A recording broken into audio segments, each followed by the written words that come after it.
Баршаңызға қайырлы күн. Бүгін сіздермен лағманды қолдан өте әдемі етіп созу тәсілін көрсететін боламын. Ол үшін ең алдымен бізге салқын су керек болады.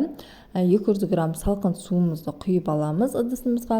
Одан соң оның үстінен 1 шай қасық толы тұзды қосып, тұзы ерігенше кішкене қасықпен араластырып аламыз.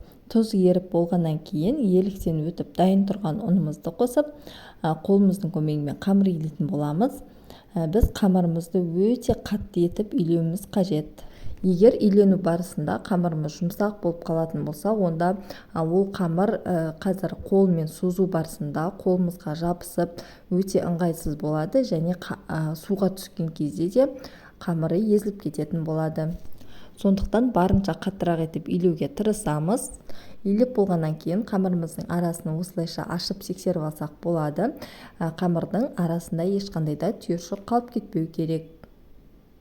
Үстелдің үстіне қойып қамырды жақсылап илеп алдым да, одан кейін осылай бірнеше бөліктерге қамырды бөліп тастаймыз, және осы бөлінген қамырларды қайтып жинап илейтін боламыз.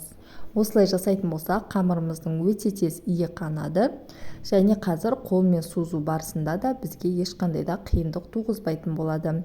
Осы әрекетті 2-3 мәрте қайталап жасасаңыздар болады. Мен 2 рет осылай қайталап жасадым.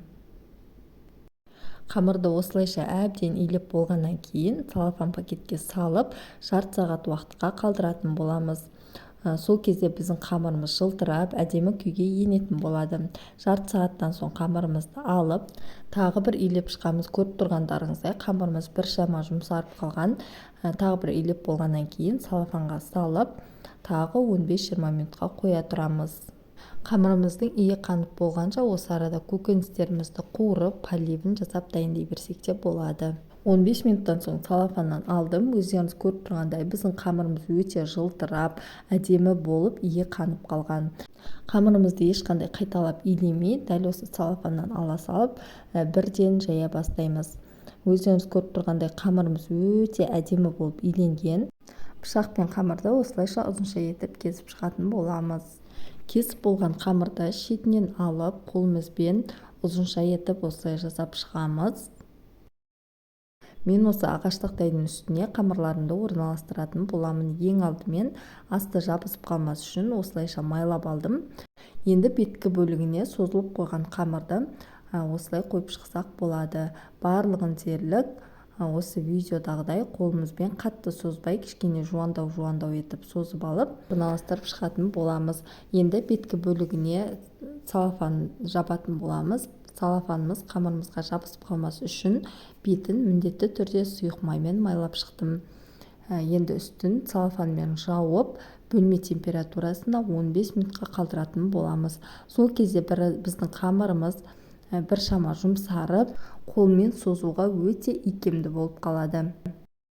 Ең алғашқы созған қамырдан бастап, қолмен видеода көріп тұрғандарыңыздай осылайша кішкене жіңішке етіп, әрі қарай созатын боламыз. Лағманды осы сәтте созуын өз қалауларыңызға қарай соза бересіздер. Егер қатты жуан болған қаласаңыздар, жуан етіп, жіңішке болған қаласаңыздар, тым жіңішке етіп, қалауларыңызға қарай созып алсаңыздар болады. Созылып болған қамырды бір шетке қойып, бетін міндетті түрде осылай маймен майлап қоятын боламыз. Мен барлық қамырды осылай қолмен созып шықтым.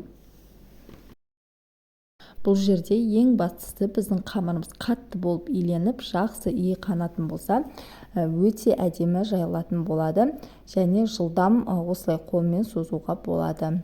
Сондықтан қамырды илеуде басты мән бергеніміз дұрыс. Барлығын дерлік осылайша дайындап алдым. Енді созылып болған қамырды алып, одан әрі қарай осылайша қолымызға жинап алып, ұрғылаймыз. Сол кезде біздің қамырымыз кішкене жіңішкере түседі.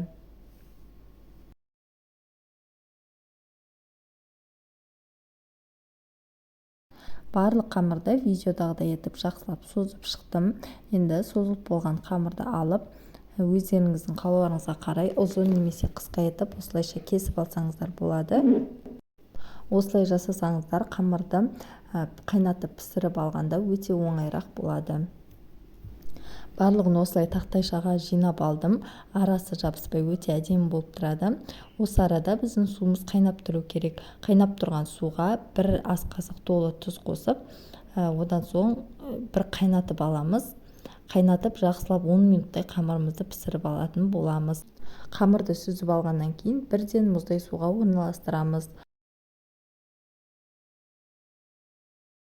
Енді мұздай судан бөлек легенге сүзіп аламыз. Сүзіп алған қамырлардың бетін міндетті түрде сұйық маймен майлап шығамыз. Сол кезде арасы жабыспай өте әдемі болып тұрады. Осымен лагманның қамыры дайын болды. Енді дайын тұрған поливімізге салып, араластырып жіберсек те болады. Қуырылған лагманның оригинал парливін қалай жасау керектігін білгіңіз келсе, осы экрандағы тұрған лагманның үстін басатын болсаңыз, видеоны әрі қарай толықтай көре аласыз. Видеоны соңына дейін қарап менімен бірге болғандарыңыз үшін рахмет. Егер сізге видео ұнаған болса, каналыма тіркеліп кетуді ұмытпаңыз.